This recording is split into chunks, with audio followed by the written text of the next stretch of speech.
Good morning. Wake up, New Orleans. Wake up. Welcome to the Good Morning Show on WBOK 1230 AM. I am your host, Dr. Ashanta Wyatt.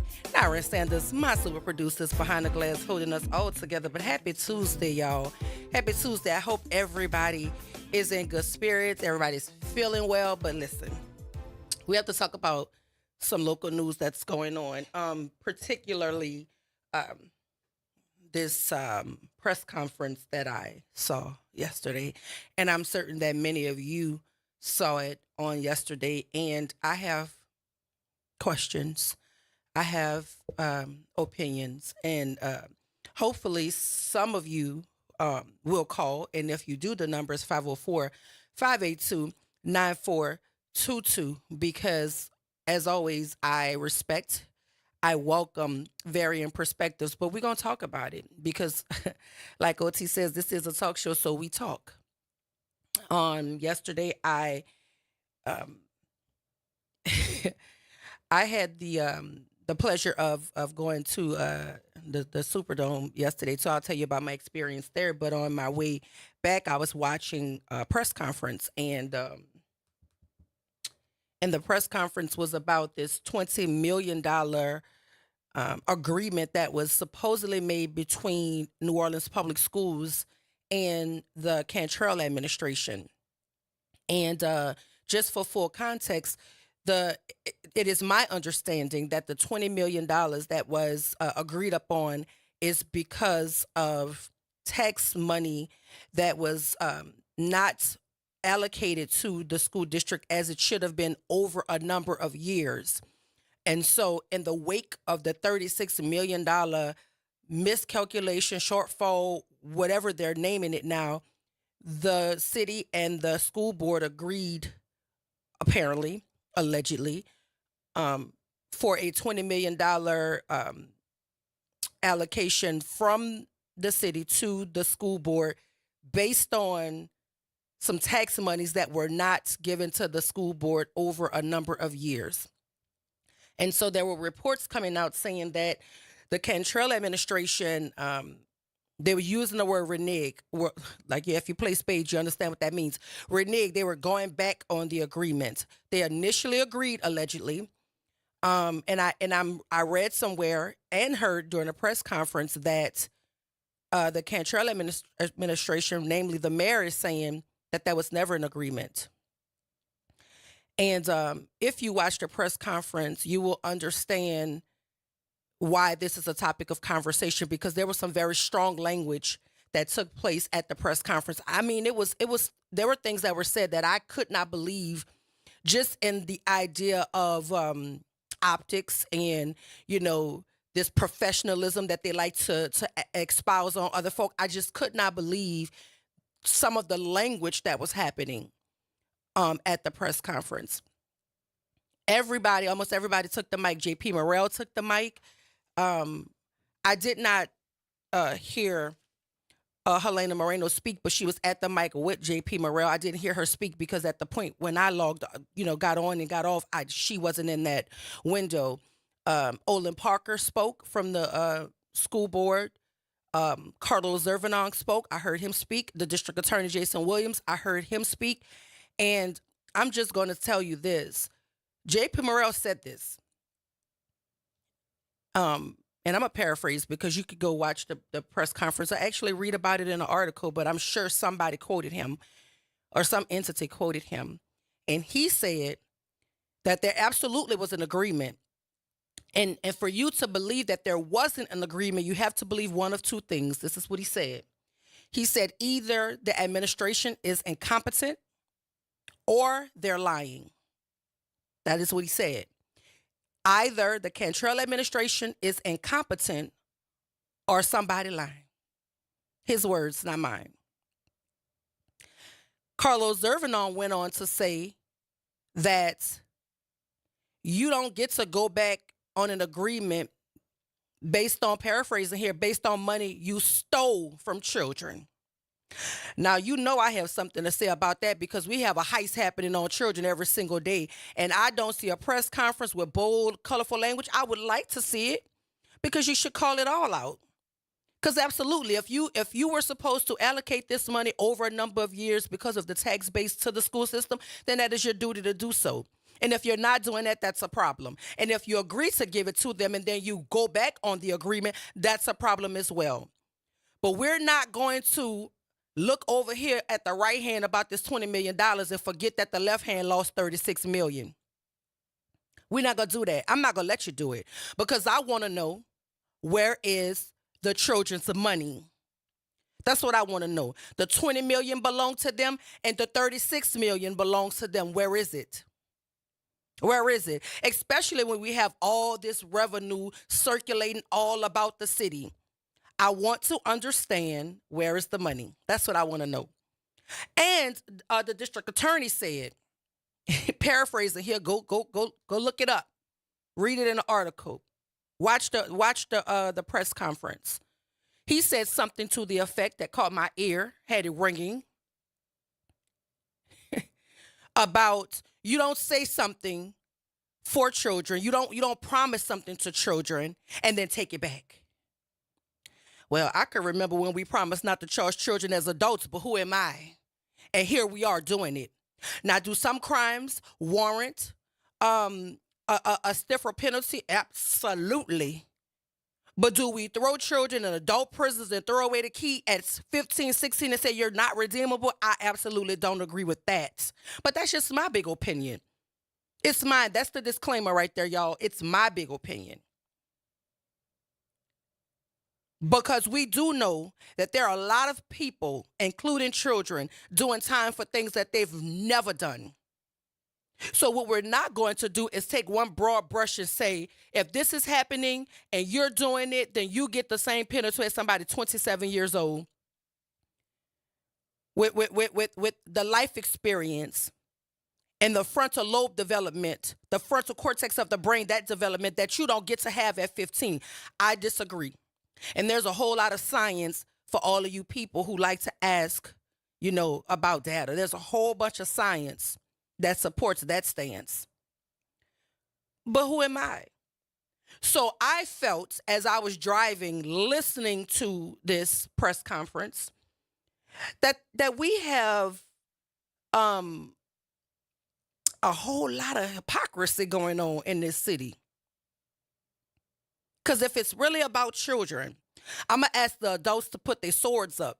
Because I understand it's political season. I understand that, we have to say the nice little buzzy things to catch the ear of the voter right now. But there's a whole bunch of visitors in this city right now. A whole bunch of them. And we're saying that we're prepared to put on the biggest show and invite all of the people here. And the house is in disarray. The beds are unmade. The dishes are not washed. The house is in disarray. And when it comes to the children, if you can disservice children, if you can steal from children, if you can lie to children, if you can mishandle children, then the house is not in order.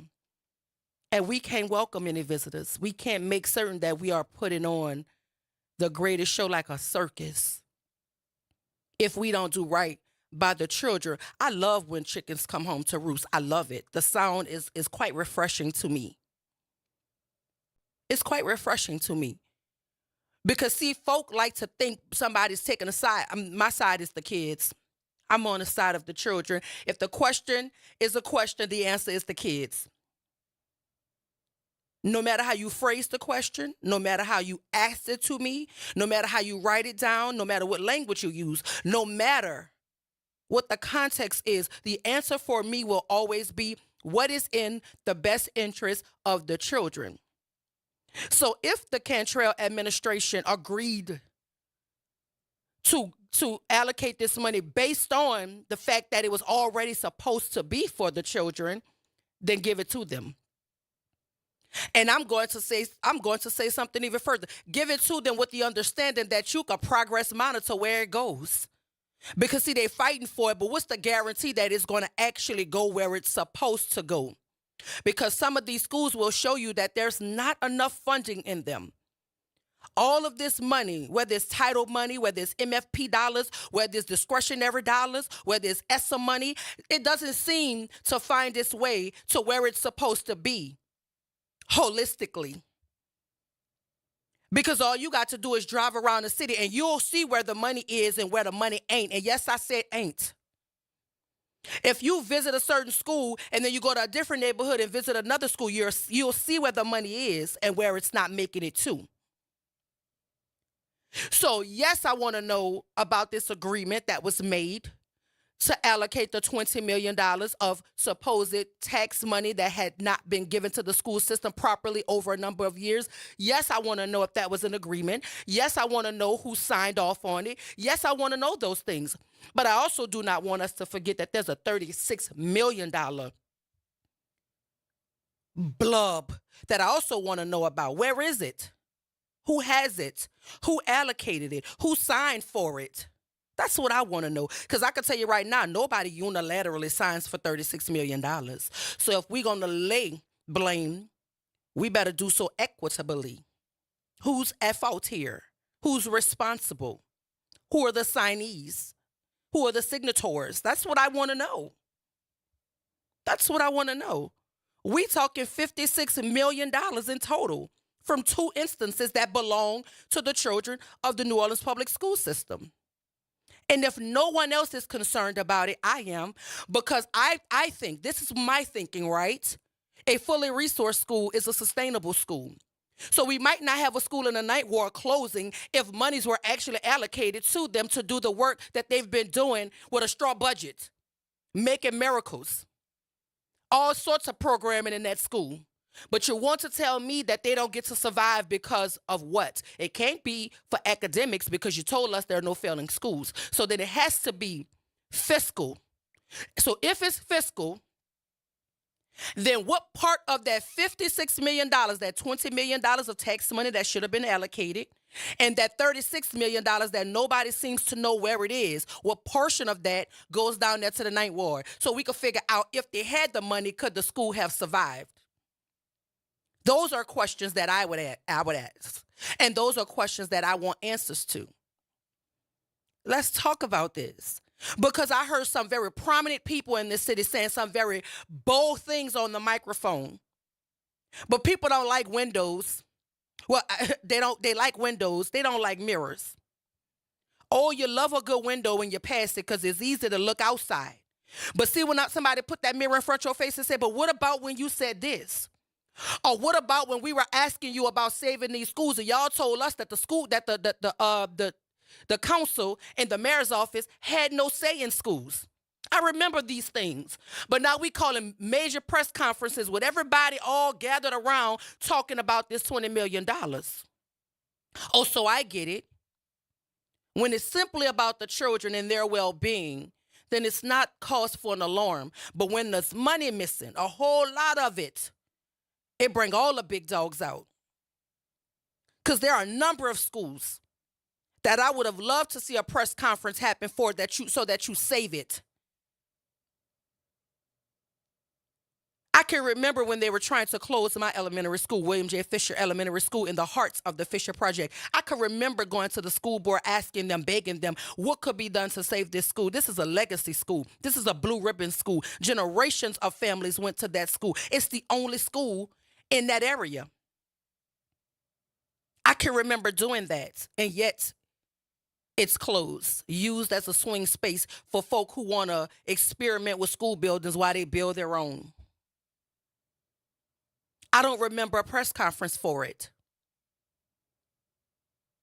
I've gone to so many school board meetings and community meetings about closures of schools in different parts of the city, and everybody has the same story and the same ending and the same lack of intervention. But these are just my big opinions. What happens when the system perpetually fails? And the system is the arbitrator. The system is the person handing out the authorizations or the deauthorizations. But what happens when the system fails? Who comes in and says, you no longer have the right to judge me and my community and my school? Who does that? Is it the LDOE? Is it your Bessie rep? Is it your state superintendent? Is it Linda McMahon over there at the the National Department? Is it her? Do we have to call a lady from SmackDown to figure out what's going on with our children? I don't know. Somebody got to help me. Who do we call? Ghostbusters? Who do we call? The BAU? Y'all watch Criminal Minds? Do you call the BAU? Do you call Law and Order SVU? Because guess what? This is a crime and it's heinous. Who do we call when the system continues to perpetrate a fraud upon the community and its children? But see, you don't like when I say it like that because I'm the villain when I say it like that. But y'all don't seem to understand that there's a foot being put deep down inside you and no Vaseline is being used. Who do we call? I want to know. I want to know. Because children are actually dying. Children are actually being locked up. Children are actually being miseducated. But everybody making money. Huh? So it seems to me like for a certain group of people, the system is working just fine. All of its parts working like a well-oiled machine. But maybe I could ask the New Orleans East Matters folk and the vote people. Maybe I could ask them because those are, I guess, at the 7:20 hour. We have to go to break. If you want to join the conversation, the number is 504-582-9422. But who do we call when the system no longer works for the majority of us and our children continue to suffer? Whose number do we call? Elon Musk, maybe, because he is the commander-in-chief. Maybe we could hop on Twitter and ask him to come visit WBOK and the Good Morning Show and give us some answers. Stay with us right here. The Good Morning Show, WBOK 1230 a.m. what New Orleans is talking about all day long.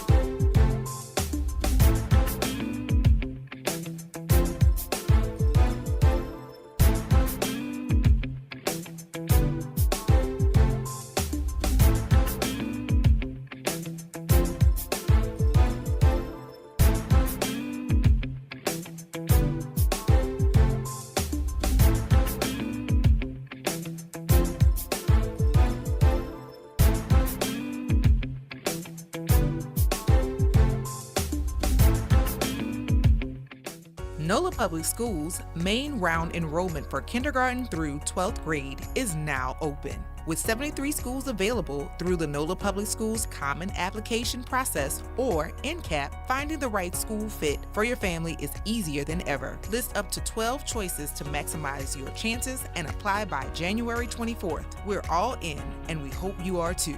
Apply today at enrollnolaps.com. That's enrollnolaps.com. WBOK and LCMC Health are proud to present Keeping You Well Cafe. 60 Minutes with LCMC Health, where the doctors speak directly to the people of New Orleans. LCMC Health is committed to improving the quality of care here in New Orleans, the Gulf South, and beyond. The Keeping You Well Cafe is another way for LCMC Health to engage with the community. At the Keeping You Well Cafe, LCMC Health joins WBOK and local businesses to answer your questions about wellness and health. WBOK celebrates Black History Month by honoring Henriette DeLille. Treme, situated north of the famed French Quarter, stands as the oldest African-American neighborhood in the United States.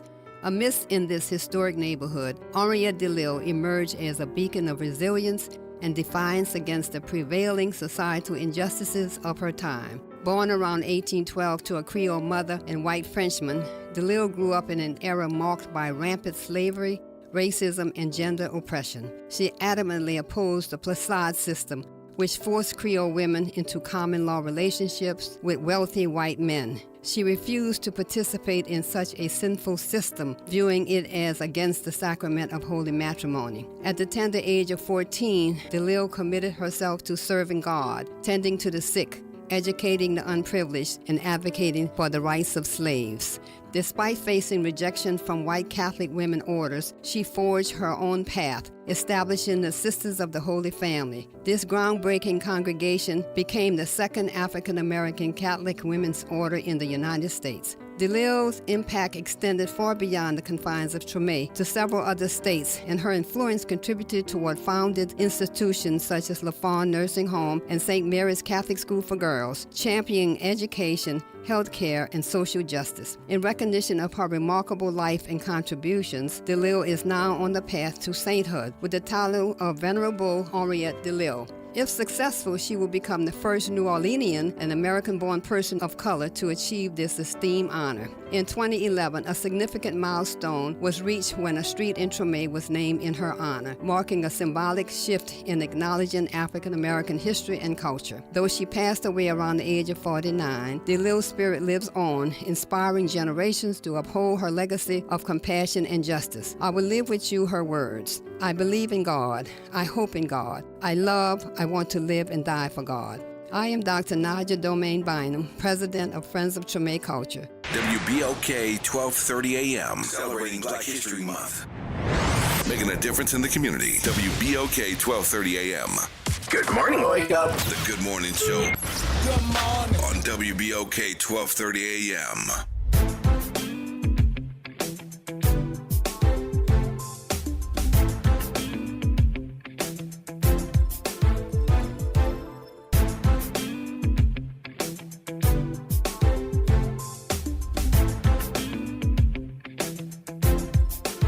And we are back. Welcome back to the Good Morning Show. I am your host, Dr. Ashanta Wyatt. Super producer Nyron Sanders is back there pushing all kinds of buttons, y'all. He's doing the things that I don't yet know how to do. So shout out to Nyron. But in studio right now with me, we have Reverend Calhoun from the Lower Ninth Ward Voters Coalition and Charles Amos from Vote. And they're here to talk about the Community Political Education Forum, election voting laws and amendments. Welcome to the Good Morning Show, fellas. Good morning. How y'all doing? Doing well this morning. You doing great? You doing great? Yeah, I'm just a little bit confused. You're just a little bit confused. Now, you're normally on the phone calling in, but now you're sitting in the seat. Yes. What time to talk about it? So let's talk about it. There is this Community Political Education Forum that's happening. Talk to us about that. Well, Thursday, Friday, and Saturday, we're coming together to speak to the constitutional amendments that's going to be on our ballot for March the 29th. Now, I'm more than sure there's a lot of people that are even aware that we got an election coming on March 29th. And I think that we have to pay particular attention to these amendments because they are constitutional. In other words, they're statewide amendments. Trying to give and inform everybody as to what those amendments are and how they're going to impact us. So I think that's where what we're trying to do at this stage, at this point. So what do you have to add to that, Mr. Amos? How is Vote involved? It is very crucial that we get out. Like Reverend Calhoun say, a lot of people don't even know that that there's an election coming up on March. And not only are they affecting our livelihoods, but it's affecting our future. Because one of the amendments, Amendment 3, is dealing with our youth. Right. There are laws in place already where violence or crimes committed by juveniles that are violent, there are laws in place that would address that situation. But Act 3 intent is to broaden the category and lower the age. They're not saying what categories will be grouped into this. And so let's just say, hypothetically speaking, you know how hot it is in New Orleans. A kid goes for a swim, arrested for trespassing. Instead of going into a juvenile facility, the way the law is set up, he could go into an adult facility Because it's ambiguous. just because he want to go swim. Right. We were just talking about that before you came on air. I was actually talking about it. Now I'm on person in here. But that was one of the points that I was making it because I saw our district attorney at the press conference talking about this $20 million allocation of money from the city to the school board that they're now going back on the agreement. And one of the things he said was, you don't make promises to children and then you go back on those promises. And what I said was, I could remember when we vowed not to charge children as adults when we were running for office. I remember that. It's one of the talking points, right? But yet here we are. So is that not going back on your word? That's what we were talking about. So right here, I think that is, to me, dangerous territory. Is because then there's what's the cap, or what's the interpretation of the law? And there's because none. city to Then you city, just said it. It's you'll have different ambiguous. interpretations of it. Right. So that's my issue with it. If we already have laws that govern children, that's the reason the juvenile court is separate from the adult court. How is it that we've allowed someone to just come in and arbitrarily change the laws with zero input from the public? Because remember, they slid this in on a tax. They came together to talk about taxes, and then they slid a crime agenda in there. So, But there should be input from the community, and the input that should be is everybody going to the polls. In New Orleans, I'm always looking at the statistics, not just New Orleans, but I'm always looking at statistics about voter turnout. And all over the city is low, from the river to the lake. Every part of it. And because there's no big ticket item on the ballot this coming election, March 29th, I'm skeptical about how many people will It's not come gonna out. be a great turnout. well, for me, I pay more attention to systems, right? And for me, the system is flawed in that there are too many elections. First of all, it's very hard to get folk to come out over and over and over. It's even more hard when you have big events like. You understand where I'm going with this? These are not by accident that these big things are happening on election day every single time. Why can't we do something before it becomes incumbent upon the voter to show up to the poll? Certain things shouldn't even make it to the ballot. So, like, there are a number of things system-wise that I believe that we should fight to fix. Why is the voting day not a holiday? Like, why are people not off from work? Like, why do you have to go work and then go stand in the line and then, you understand what I'm saying? So Yes. all the system makes it very, very hard to just do your civic duty. And then on top of it being hard, then there's the apathy that you're talking about, right? Because there's so much to vote for. Like, most people, Reverend Calhoun, don't know that there's an election going on with amendments on the ballot. But why is there an election just with amendments? That would be my question. But here we are, right? So this is about education and engagement. Yes. So where is this event happening at? What time does it start? We want to make sure that we could put as many people in the building as possible. Well, the Thursday event is going to be on Chef Mature Highway, I believe. And, Brittany's Restaurant and Lounge. Brittany's Restaurant and Lounge. I think it starts at 5. So Thursday, February 6th is 4 to 7, Brittany's Restaurant and Lounge. It's 10711 Chef Mentor Highway. And that event has City Council member Oliver Thomas and Representative Candace Newell speaking, along with the Vote organization.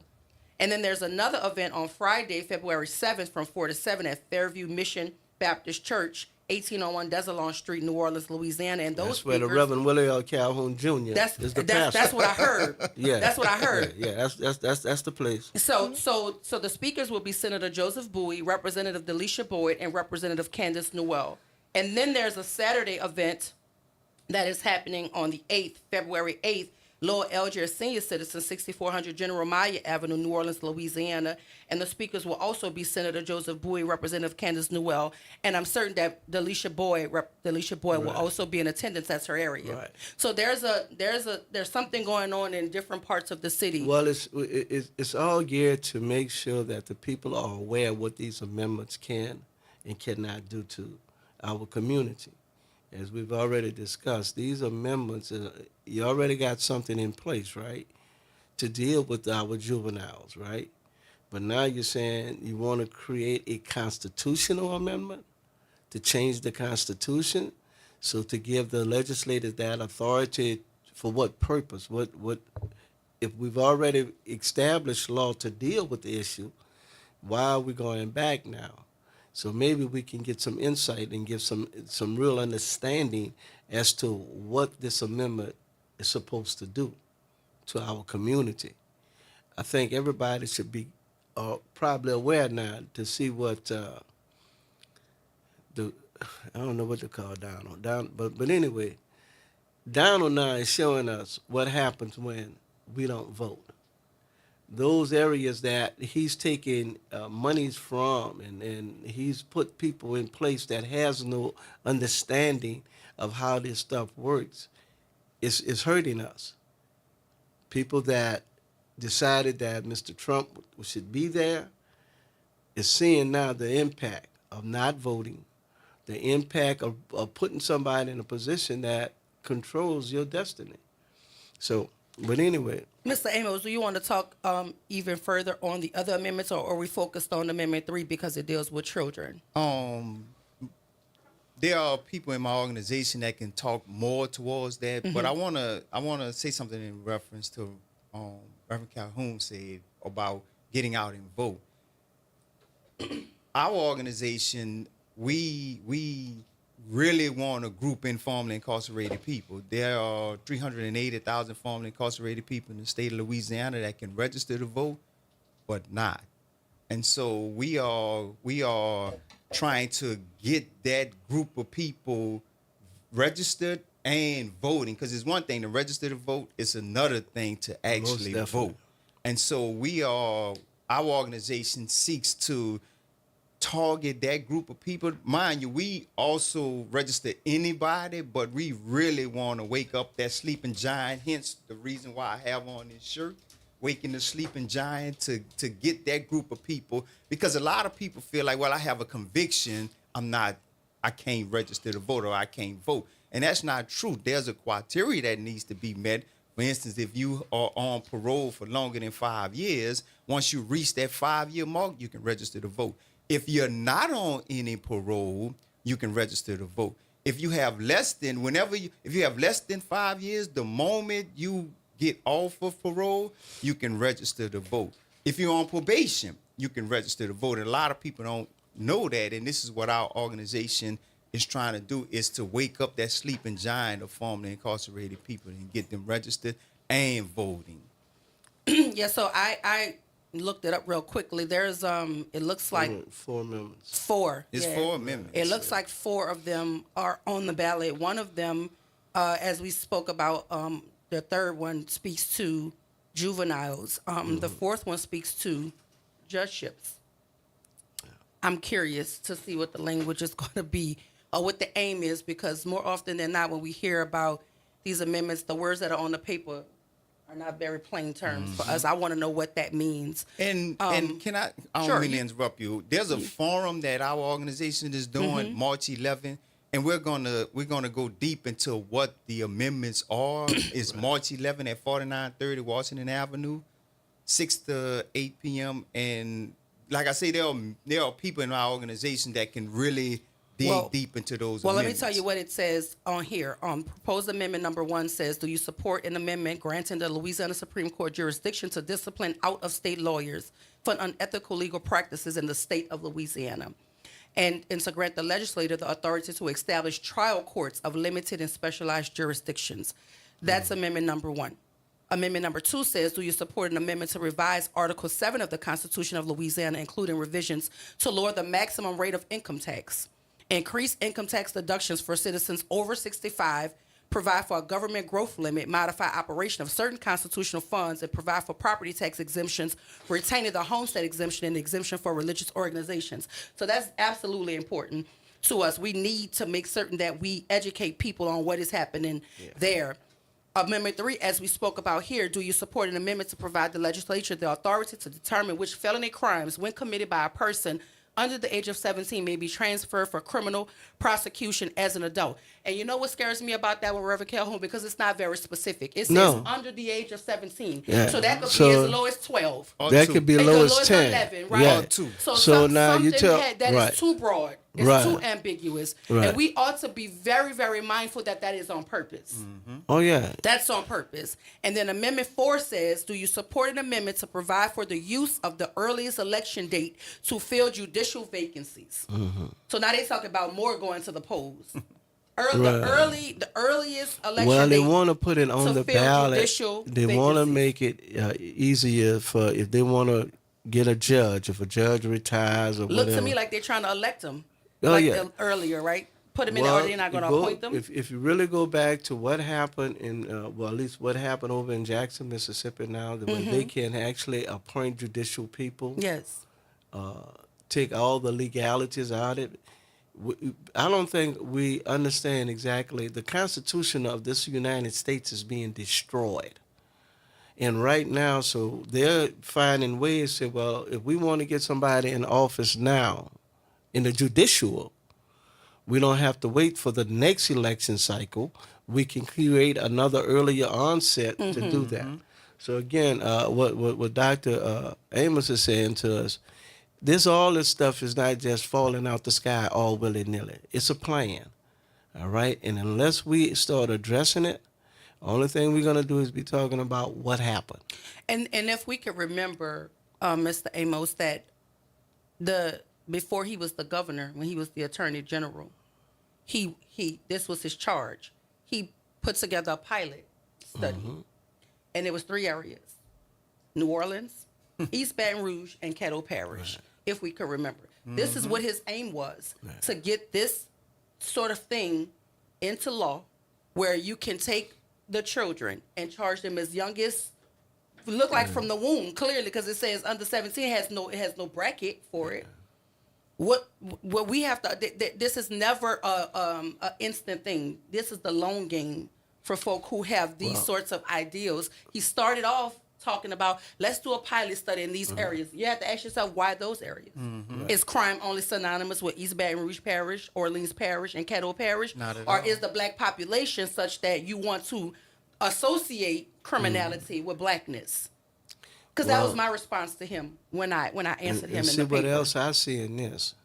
Any child that no matter the age limit, if it's a felony, they can now charge that child as an adult. And let's not act like they're not going to use prior arrests. Like you were talking about trespassing, right? That's your first offense. Then you get arrested for what? Jaywalking. Let's just talk about the silliness of it. And then that third time is something significant. Then they're going to be talking about, well, this is your third time, and they're throwing children away, and they're looking for legal ways to do it. Yes. And I do believe our school system is complicit. You want to lean into the mic? Say it with your chest. I do believe our school system is complicit. I got 2 bells. I'm all Two right. bells. The major morning. That's right. Because I absolutely agree with you. I've always said, where you see a degradation of a school system, you're going to see an uptick in juvenile crime. Period. You don't have to have any sort of degrees to see the writing on the wall.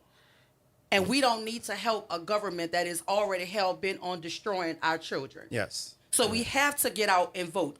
And part of understanding what's on the ballot is to make it to one of these events. There's an event Thursday, February 6th, that is happening at 10711 Sheffield Tour Highway, starting at 4 o'clock. On Friday, February 7th at 4 o'clock, is happening at Reverend Calhoun's Church, Fairview Mission Baptist Church, 1801 Desalon Street, and starting at 4 as well. And on Saturday, February 8th, starting at 4, in the Lower LGS Senior Center, 6400 General Maya Avenue. We have no reason not to show up to at least one of these events if you are unaware about the 4 constitutional amendments. One of them is targeted towards our children. If you care about nothing else, you have to care about the children. It's supposedly, yeah. You have to care about the children. Is there anything else you want to add, Mr. Amos? The floor is yours. This is running through my head. This weekend we were at East Shore Park, and let me put this on here. I'm formerly incarcerated as well, so I know that you can register to vote because I am a registered voter, and I even ran for the Democratic Parish Executive Committee. I've only been home like almost 3 years, but this weekend I was at the East Shore Park, and there was a guy, someone who was 17. They brought him to me because he had just come home from Angola, and so as I was talking to him, he was there a couple of months, and so as we was talking, I was just trying to encourage him. Hey, look, now that you're home, you need to, do all the things to make sure you stay home. Get in the training and education to succeed in life.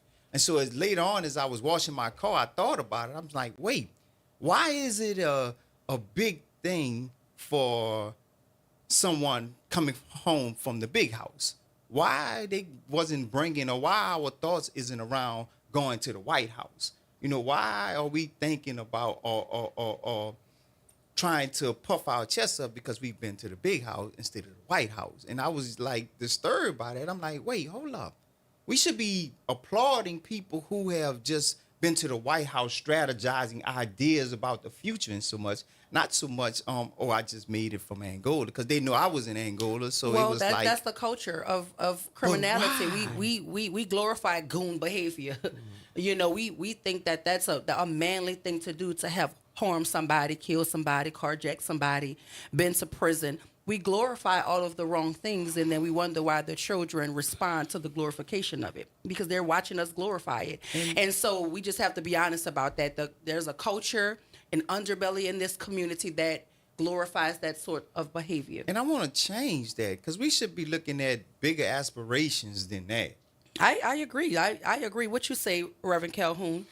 I think it is all culturalized to make us believe that we have survived this. So yeah, this make us more of a man or more of a woman because we've been through these experiences. What's failing for me, or what I see as failing, is that we don't sit down no more and have real conversation and have that speaks to real impacts in people's lives. I think that they're building an economy on our children's failure. The problem is, do we get how do they get other people to buy into that? If you're not on third grade level, the odds that you're going to jail, that you're not going to be successful in life, is real. It looks like there is a design to make our children fail at the third grade level. It don't look like. It don't look like it is. It don't look like it is. So then how then do you capitalize off that failure? It seems to be that then we'll incarcerate them, because if we the school and incarcerate, prison pipeline is what we talking about. well, it seems like then I can get paid. The state of Louisiana will get paid for the people that's incarcerated. So when we look at our school systems, and our school systems are not preparing our children for futuristic jobs, all right? All these jobs that's in the kitchen at McDonald's, and they're going away. Truck driving jobs, 4 or 5 years, they won't exist. We got driverless trucks. So when you start looking at how things in the industry is changing, what are we doing in our school system to make sure our children will be employable? What are we doing in our school system? And what you can do in the community is attend one of these meetings from the Community Political Action Forum happening Thursday in the East on Sheffield Tour, Friday on Desert Lawn at Reverend Calhoun's Church, all starting at 4 o'clock, and in Algiers at the Lower Algiers Senior Center, all starting at 4, Thursday, Friday, and Saturday. Show up, put your butts in the seat, learn what's going on the ballot, so that we can help not only save our children, but help push our children so that they thrive. That's right. Listen, we have to go, but on the other side of the break, we'll talk more to some people talking about community safety panels. It's all about community today, y'all. But I want to thank Reverend Calhoun and Mr. Charles Amos for joining us this morning. It was but on a the other pleasure. side of the break, we'll have more WBOK 12:30 a.m. what New Orleans is talking about. We're all going to keep day on long. the talk.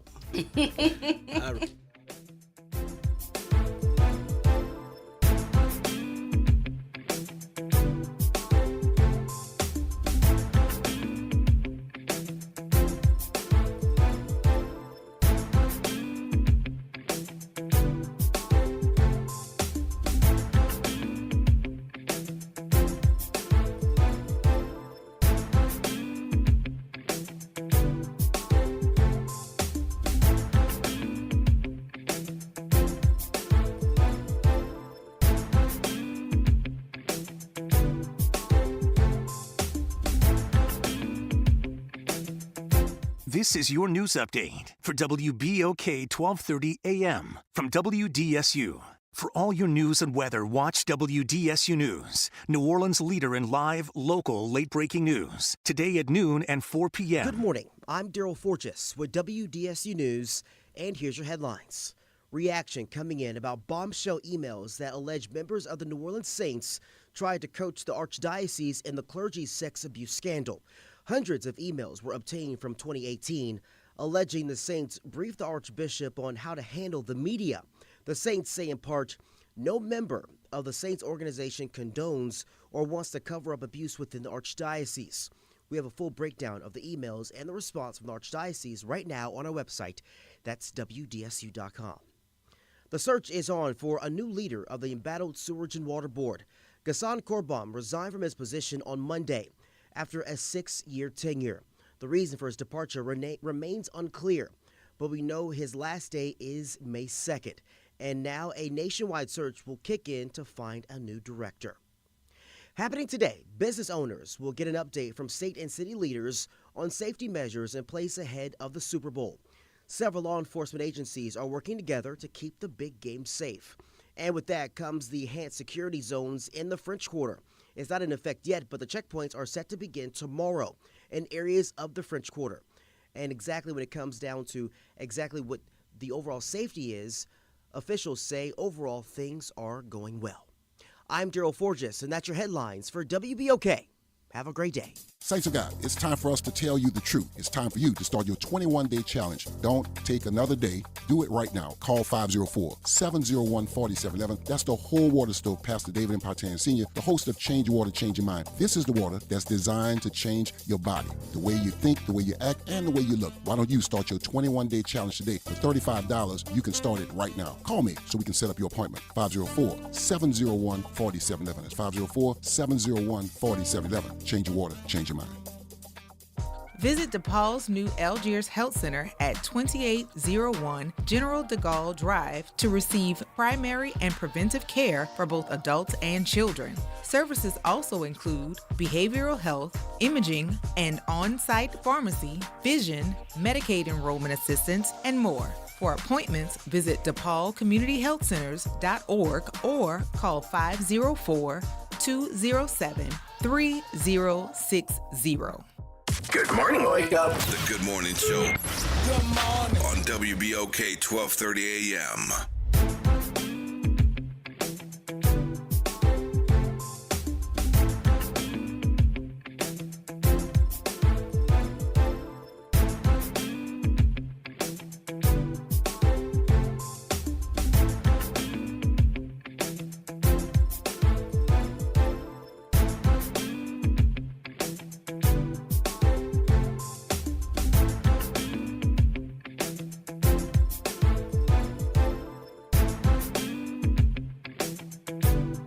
And we are back. Welcome back to the Good Morning Show. I am your host, Dr. Ashanta Wyatt. My super producer, Nyron Sanders, is behind the glass. And I want to give a shout out once again to Mr. Charles Amos from Vote and Reverend Calhoun, who came in to talk about the Community Political Education Forum that is happening in different parts of the city Thursday, Friday, and Saturday. So shout out to them. But right now in studio with us, we have Ms. Josie Alexander, the Senior Louisiana Strategist for Equal Justice USA. She's here to talk to us about the Community Safety Panel. Good morning, Josie. Good morning. Welcome to the Good Morning Show. Thank you. How you feeling this morning? I feel really great. We came off of a really great event last night, and I'm here to be in conversation with you all today. So let's talk about it. What is the Community Safety Panel? What is the significance of it? Who are all of the players? And how do we participate? Thank you. That's a really great question. So this panel happened after our amazing event with Ubuntu Village on Saturday around Heal the Block. And so what we really wanted to do, and I just want to uplift Ubuntu Village, is that they really wanted to cultivate events around Super Bowl because they know the young people that are in underserved communities may not be able to access some of the Super Bowl events. And so what they really wanted to do was have events around joy and hope, but really have a critical conversation around what does community violence intervention look like, what does violence prevention look like. They're really center community and be able to address some of the root causes of violence. And so last night we saw city government leaders, state leaders, community organizations, and stakeholders really engage in this conversation of A, how do we begin to look at violence as a public health crisis as it impacts us all? We understand that there are underlying and root causes of violence. And then B, how do we begin to break out of silos and really build a true public safety ecosystem so that way we're giving folks holistic support and care that they need. So just to bridge the gap between our former guests that were just here and you, do you see any correlation or any connectivity with the work you're doing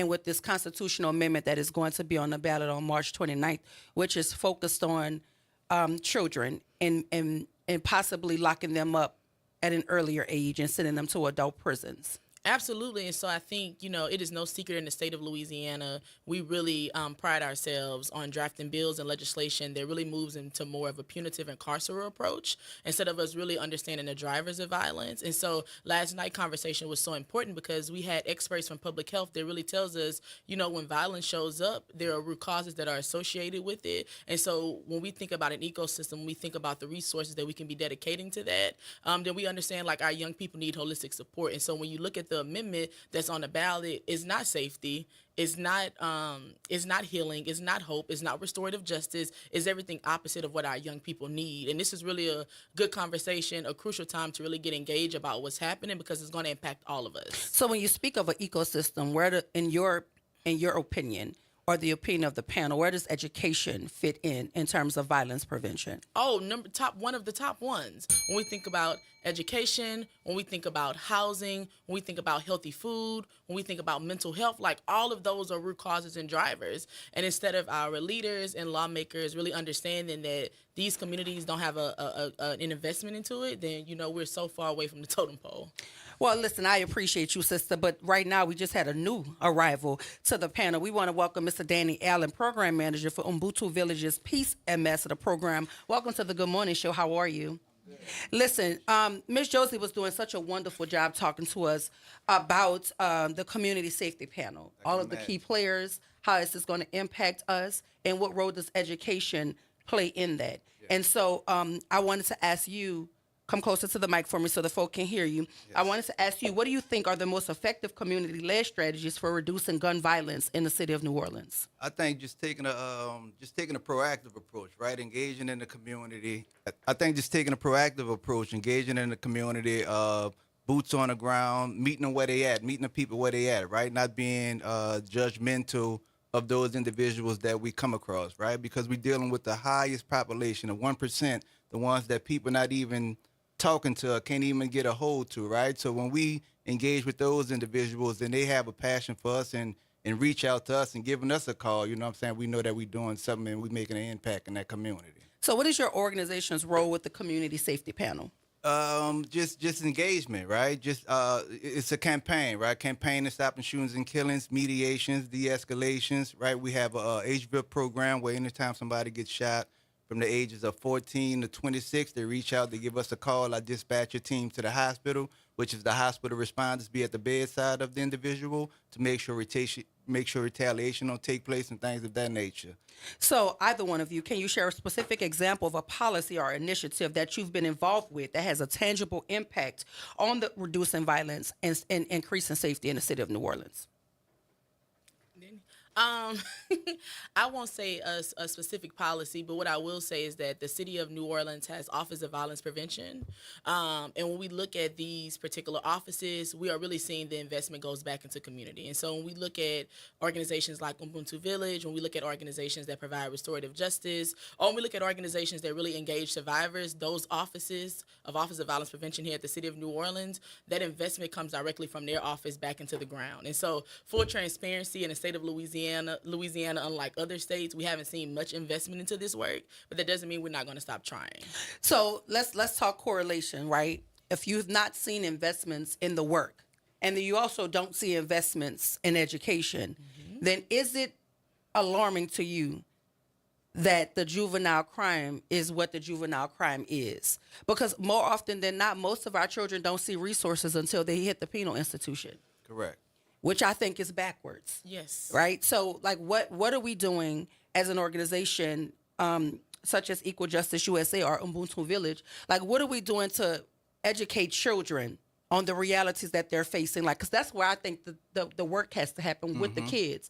It's not really interfacing with these systems. We have to talk to the children and let them know that this is what's happening and nothing about it is in your favor. So are we doing any work to engage children?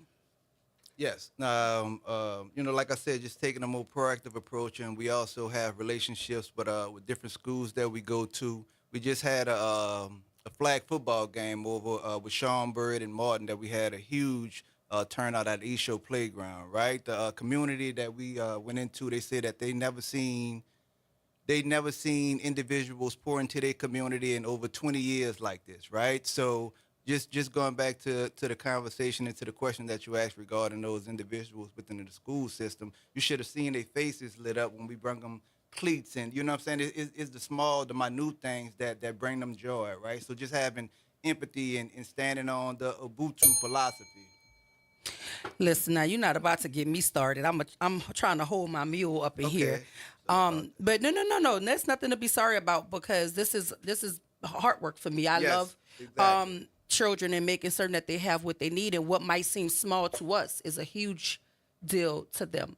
And so when we talk about Josie and I were talking before you came about the work you guys are doing around making certain that these children have these experiences with Super Bowl. Can you talk more to that? Like, what initiatives have you guys been a part of to make certain that the community's children have any buy-in or any engagement with the Super Bowl festivities?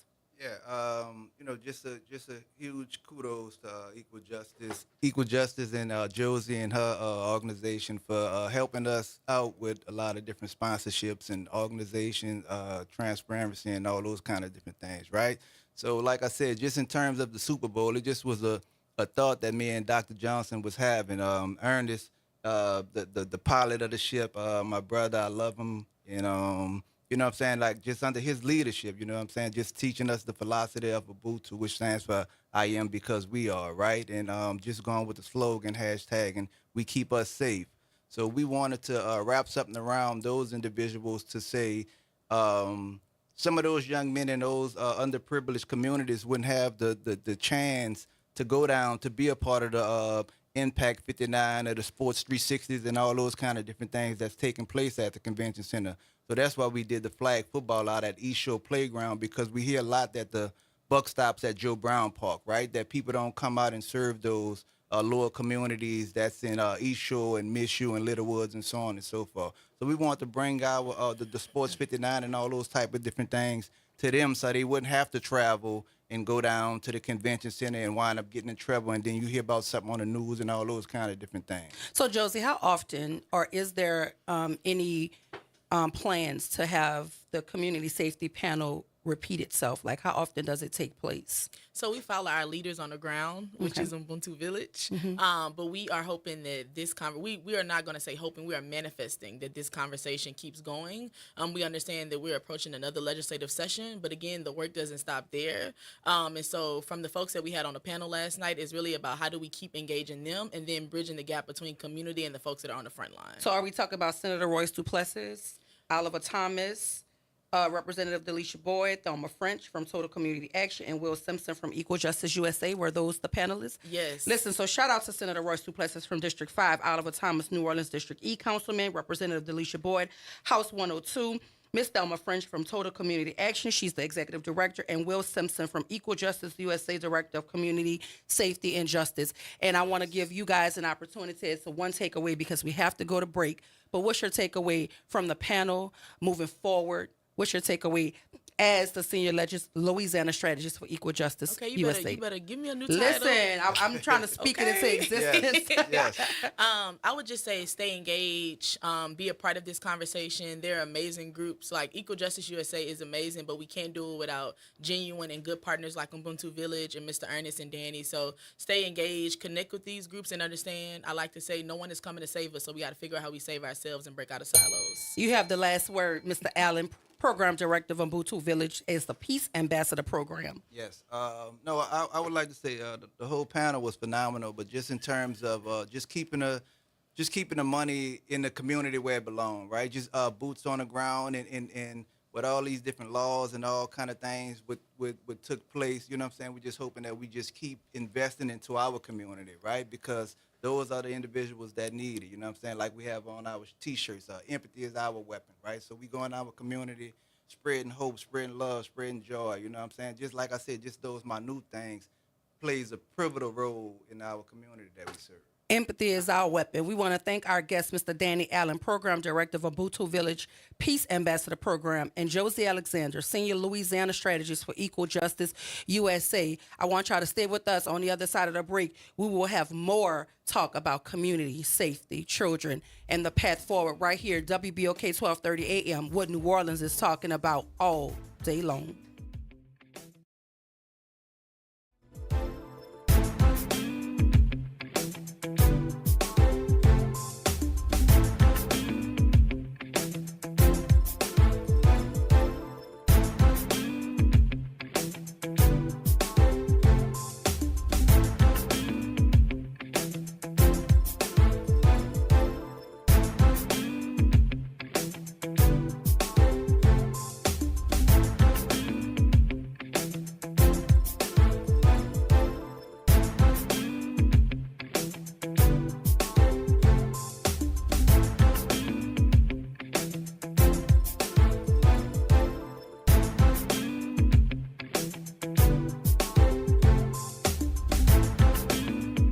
WBOK 1230 AM New Orleans. Home of the Good Morning Show, 7 to 9 a.m. weekdays. This news report is brought to you by New Schools for New Orleans. I'm Bree Wood with 4 things you should know with BIN News. Secretary of State Marco Rubio is now acting director of USAID after Elon Musk called the agency beyond repair. The Trump administration plans to shut it down and remove 2 top security officials who blocked Musk's team. USAID distributed $72 billion in foreign aid last year. Joe Biden has signed with Creative Arts Agency for his post-presidential representation. CAA previously represented him from 2017 to 2020, during which he published a book about his son Beau's cancer battle. President Trump stated Elon Musk needs White House approval for actions, including firing people. Trump emphasized Musk's Department of Government Efficiency can't access payment systems without White House consent.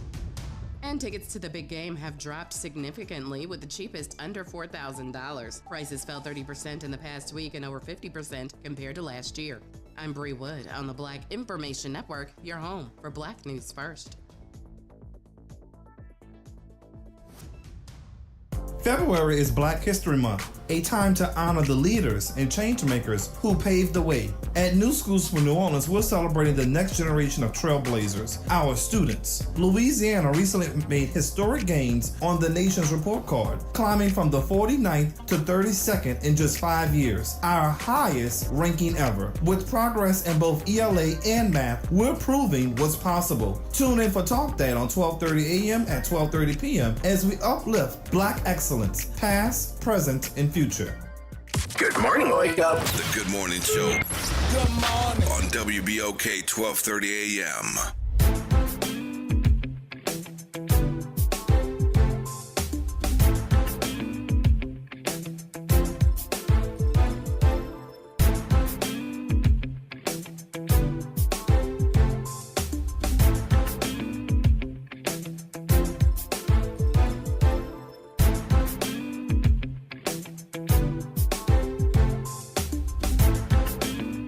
And we are back. Welcome back to the Good Morning Show. I want to give a shout out to our guest, Mr. Danny Allen, Program Director of Ubuntu Village's Peace Ambassador Program, and Josie Alexander, Senior Louisiana Strategist for Equal Justice USA, giving us a recap of the community safety panel that included our very own Councilman Oliver Thomas, as well as Senator Royce Duplessis, Representative Delisha Boyd, Ms. Thelma French, and Will Simpson from Equal Justice USA. So shout out to them and all of the work that they're doing. But right now, we're getting ready to jump into conversation with Ms. Courtney Roy Clover from the DBA Business Center. Good morning. Welcome to the Good Morning Show. Good morning. Good morning. How are you? Hi, how are you? I'm wonderful. Thank you for having us. Listen, thank you for being here. I know that you guys have some involvement with the Super Bowl, so we want to jump into the conversation. And what is your role? Like, what is the DBA Business Center doing as it relates to the Super Bowl festivities? Well, we are a supplier of the NFL Source Program regarding supplier diversity. So what DBA Business Center is doing is our full-service printing.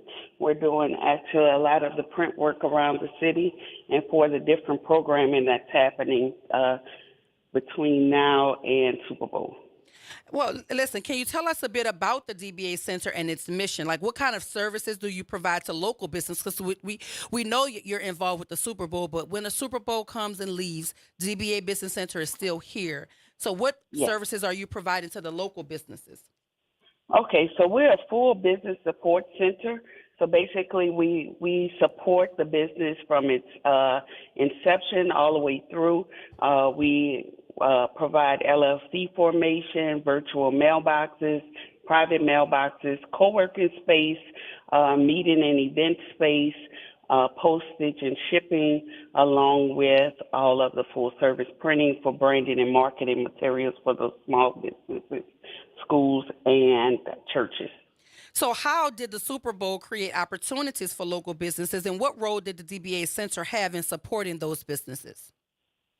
So our role, the Super Bowl, basically created this program, the Source program, which allowed those with diversities to apply for this program and be a part of the production of the program. So how DBA has supported is, in fact, referring others to the program and also supporting those that are a part of the program. So during our time, anytime we had any community events, we invited some of the people that are connected to the Supply Diversity program. So what challenges have you encountered in helping businesses grow, and how have you navigated those challenges? The biggest challenge is the buy-in, just having people willing to and ready to grow their business and scale their business. And I think just being around like-minded people helps. So what we at DBA do is we create community events in order to provide that business networking. And I feel like if you're in and around success, then eventually it will rub off on you. So we're just curating those events so that we can bring more people in so that we can all grow and scale. And the Super Bowl is such a massive opportunity. So how do you help local entrepreneurs leverage the Super Bowl to grow their customer base, either through events, partnerships, or other initiatives? Well, we certainly have partnered with some of the other vendors, again, with those referrals that we've made, just encouraging all of us to use this as a stepping stone, per se, making sure that we're at the events, making sure we're a part of the event, encouraging each other in and through our business, be it support, being as a resource for them and the like. So what were some of the biggest challenges that you believe that you faced while supporting small businesses during the Super Bowl? Because, you know, it's a lot of moving parts. Look, I went down to the Dome yesterday. That security is tighter than TSA. Like, it is literally very, very hard to get down there if you do not belong down there. So what are some of the biggest challenges you faced while supporting small businesses during the Super Bowl, and how did you overcome them?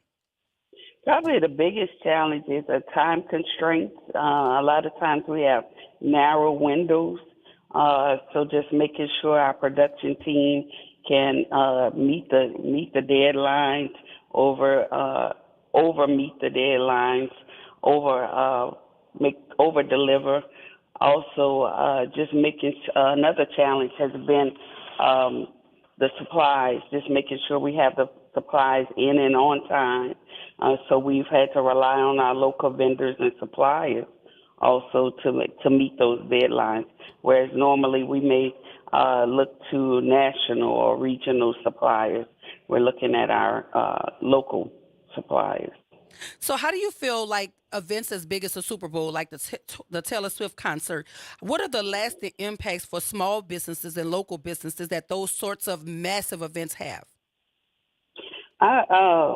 Personally, I believe it's just the opportunity for growth. You know, it's a lot of times you get the opportunity, you have those challenges, you get the opportunity to see how your business is working, what's going on, and use it as a leverage up. So use those as learning experiences, opportunities for growth, be it establishing those partnerships and things like that. So I think those events just encourage you and inspire you to move forward, to grow, to scale, to connect, get those connections, the importance of those connections, the importance of networking and those partnerships. And you spoke to experience. How did your background and experience lead you to establish DBA Business Center, and what unique value does your business bring to the community? Actually, I'm a nurse by trade, so I have no experience in. Listen, we cultivate new career paths out here. Let's talk about it. Yes. This is totally a new career path. I guess a midlife change. I remember they talked about that in school, about having a midlife. Some people change careers midway. So I am a nurse by trade, but certainly a lifelong learner, a career learner. So once we established this business, it was nothing for me to become an expert in it. Our opportunity, I think our biggest opportunity value is that we're our personal service, our commitment to quality, our commitment to taking care of our community has to be the biggest value. So what are some of the innovative ways you've seen local businesses use events like the Super Bowl to promote their services and products to a larger audience? Because we know Queen Taj here, she did the logo. We're very, very, very proud of her. But she also has several other installations that are going up all throughout the city. So what are some of the innovative ways you've seen local businesses use events like the Super Bowl to promote their services or products to a larger audience? Just being accessible, for one.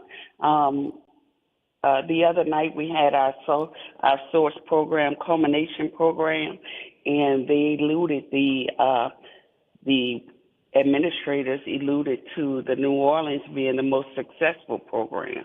So just being accessible, being ready, being able to offer our uniqueness, because of course, New Orleans has its own flavor. So anything that we're bringing is going to be innovative. Like, say that again? Anything that we're bringing is going to be innovative? Yes, because we are New Orleans. Because we are New Orleans. How does the DBA Business Center prepare for major events? Like, what is the preparation process for you?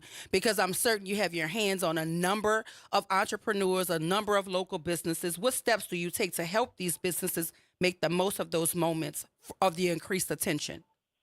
Well, first, checking our systems, just making sure that our systems are in place, that we have a plan A, B, and C is the most important thing, probably, and just encouraging it, being open-minded, and most importantly, being ready to pivot. And being, whenever there's any obstacles, being able to pivot, not sulk in it, not hold on to it, but being able to just pivot quickly in order to get the product done. So do you have any specific strategies? Let's say there are small business owners, local businesses listening who don't have the partnership with the DBA Business Center just yet. Are there strategies that you can implement to ensure local businesses are able to maximize their exposure and benefit from the influx of visitors and all of the attention around Super Bowl? So let's say you're not in partnership with them, but they're listening to you. Like, what strategies would you offer to them to be able to get their business put out there so that the next major event maybe they can take part in? I would say, number one, network. Go to every business networking event that you see. Two, join your chambers, your local chambers, the New Orleans Regional Black Chamber of Commerce, your Jefferson Chamber, your New Orleans Chamber. Those are very important. Connecting yourself to the resources, establishing your ecosystem like your Urban League, your SCALE program. Those things are really, really important. And can you just tell me, how does the DBE Center make certain that, like, all of the smaller businesses have access to major events like the Super Bowl, including those that are not traditionally accessible to large-scale events?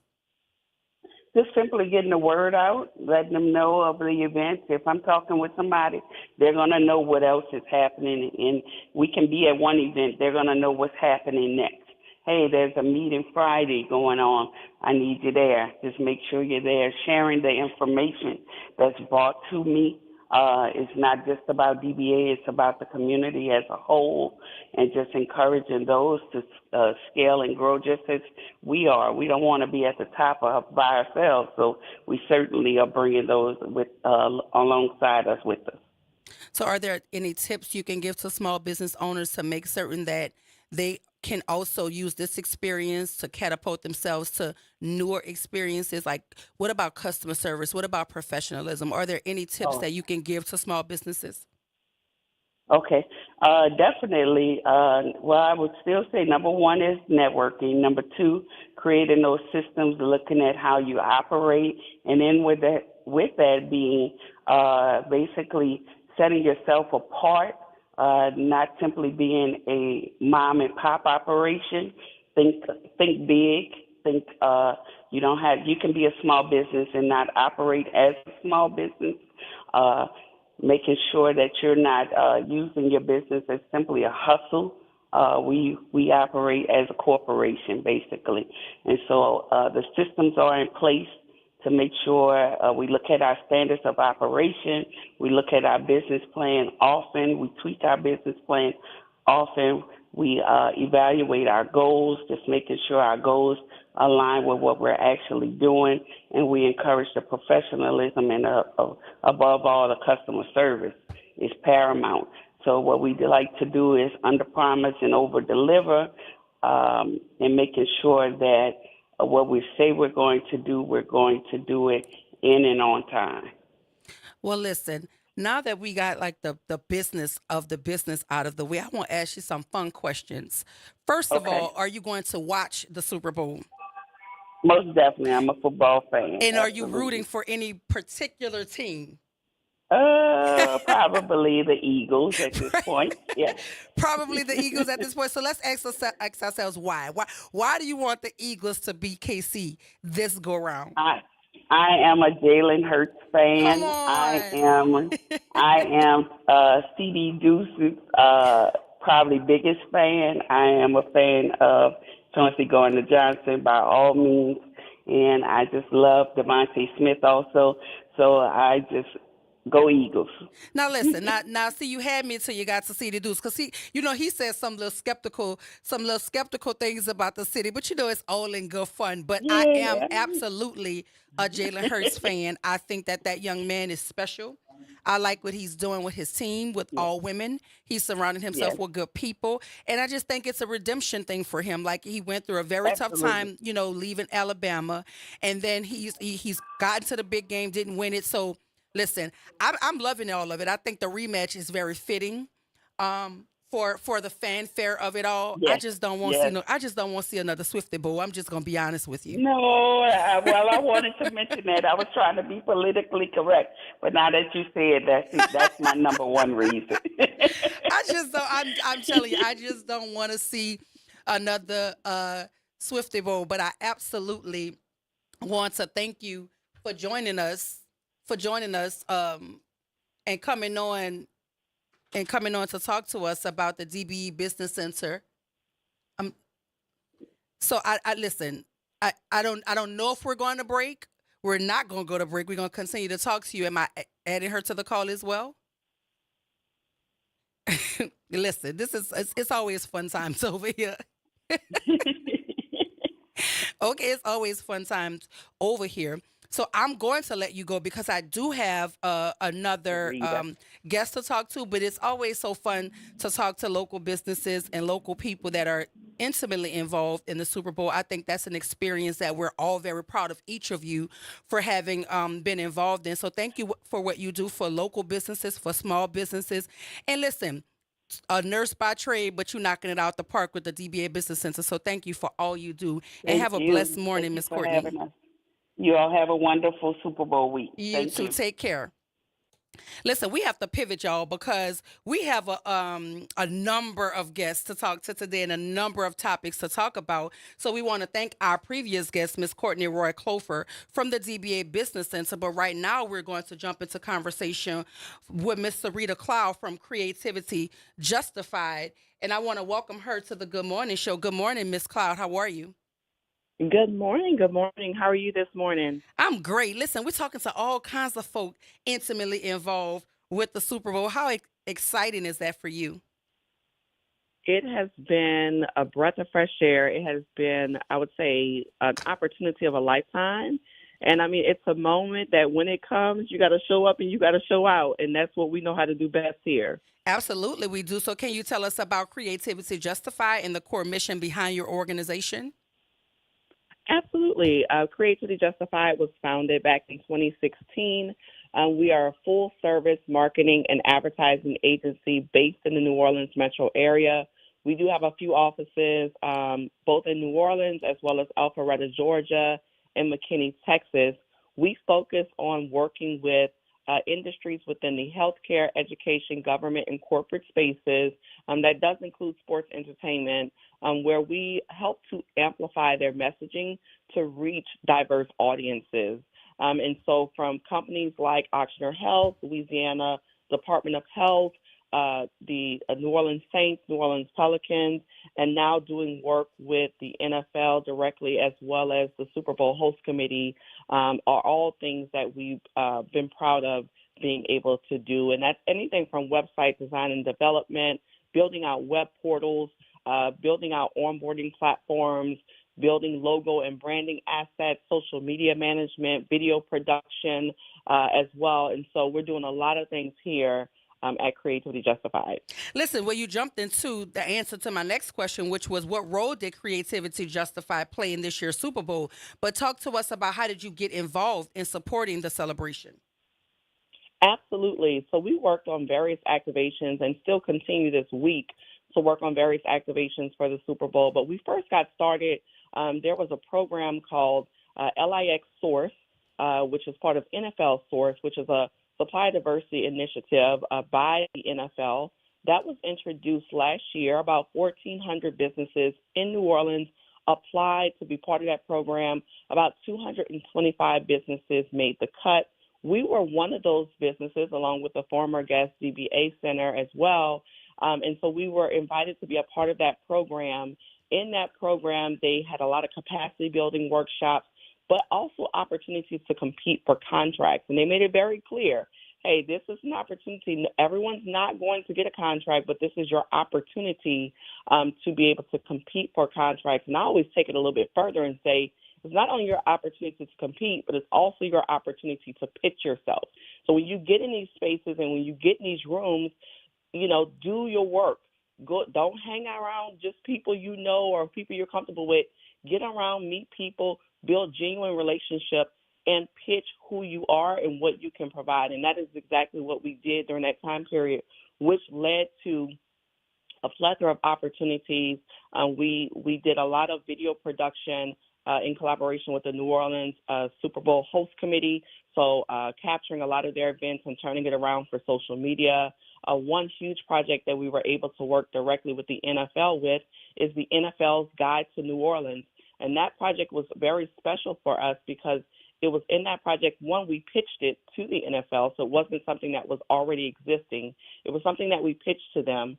And our goal was to highlight 59 small, local, diverse businesses here in New Orleans that are doing their thing, that represent the culture of New Orleans, but don't always sometimes get the recognition that they deserve. So in that guide, we went through about 600 businesses, but we selected 59 businesses to match, of course, with Super Bowl 59. That guide can be found on the NFL's website. So if you go to NFL.com, you can find that guide.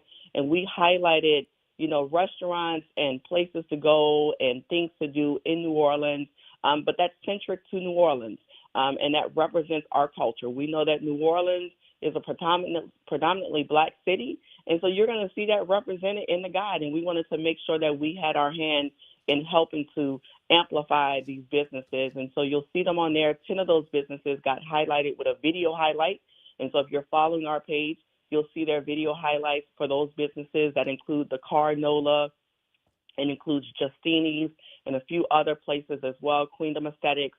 And so it was really a fun project. And now through this week, we're doing a lot of video production work.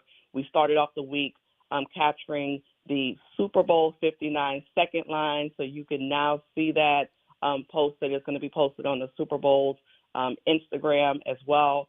And so it's just been a lot of fun, a lot more video production this week, but we're just excited to be a part of the experience.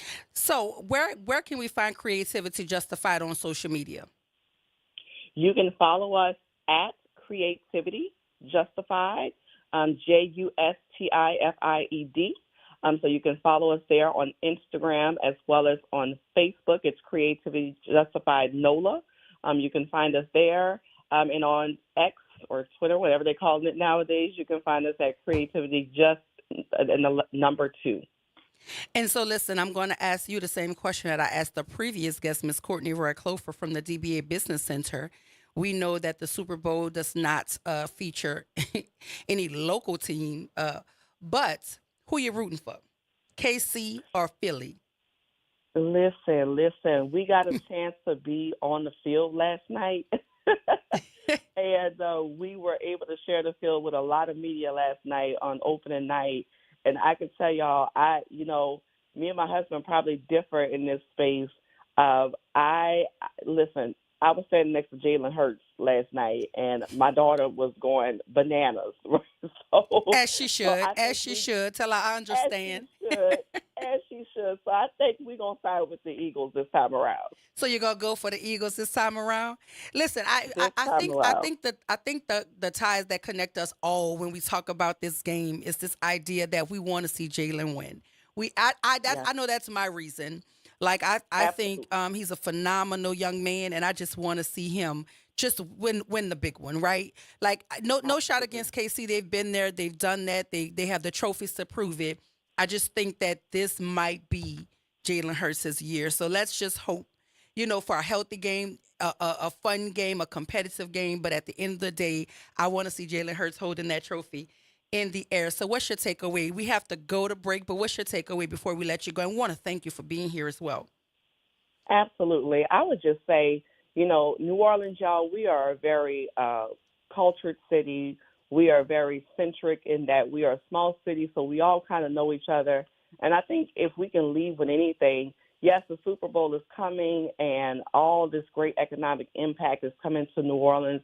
But I encourage us to make sure that we're supporting our local businesses, supporting our local restaurants, supporting those who hold us up all year round, and remember that there is power in collaboration.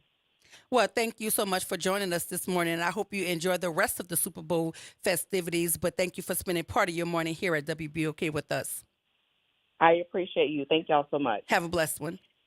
Listen, we have to go to break, but on the other side of the break, we're going to jump into conversation with Harris Bieber from Google Workspace. He's an expert, y'all, so maybe y'all might want to pull out some pen and paper and learn a thing or two. I know I have me a pen and I have some paper, but on the other side of the break, we'll talk to Harris Bieber, Google Workspace expert, right here, WBOK 1230 AM, what New Orleans is talking about all day long.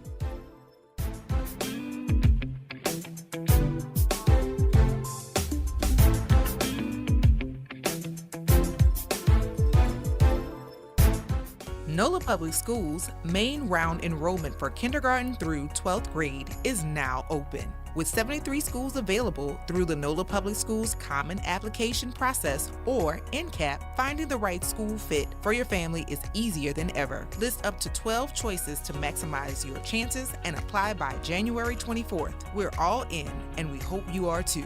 Apply today at enrollnolaps.com. That's enrollnolaps.com. WBOK and LCMC Health are proud to present Keeping You Well Cafe. 60 Minutes with LCMC Health, where the doctors speak directly to the people of New Orleans. LCMC Health is committed to improving the quality of care here in New Orleans, the Gulf South, and beyond. The Keeping You Well Cafe is another way for LCMC Health to engage with the community. At the Keeping You Well Cafe, LCMC Health joins WBOK and local businesses to answer your questions about wellness and health. Welcome to Liberty Bank and Trust, where your financial journey transforms communities. Since 1972, our customized banking solutions power your dreams and fuel your community growth.